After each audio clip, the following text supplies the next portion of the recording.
Welcome back to Steve's Small Engine Saloon.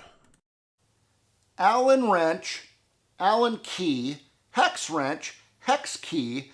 This is the biggest one I have, and this is the water fitting that I need to tighten into place. As you can see, this is way too small to fit in there. So I'm thinking to myself, oh, now I got to go down to the store tomorrow and buy a Allen wrench that is big enough to fit in there, which I'm probably only going to use once in my life. And then all of a sudden it kind of hit me. I'm looking at that going, that looks just like the head of a bolt. So I went in my old pickle trunk and I dug out, I believe this is a 5/16 bolt.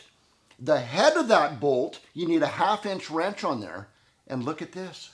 I put that in there, the head of the bolt, and it fits in there perfectly.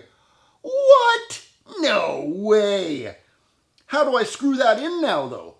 Okay, most people are going to say, hey, vice grips, just grab it. And certainly you can do that and then just tighten that in like that. I didn't go that route. What I did was take 2 nuts and thread the nuts on. And we're going to do a jam nut here. 2 nuts back to back like that.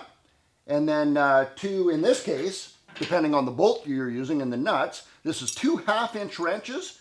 And what you do is you take those 2 1/2 inch wrenches and tighten those nuts together.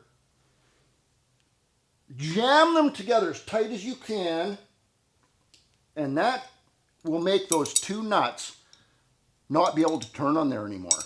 Now, what can I do?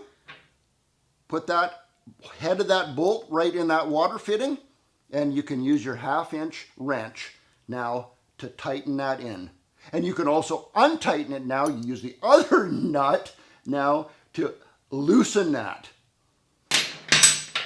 I thought that was a pretty cool hack. That's a great tip. That's a great trick. I had to share it with you. Go ahead and share this video with your friends because I think that's pretty cool. Sometimes you just got to think outside the box. Cheers, and Steve out.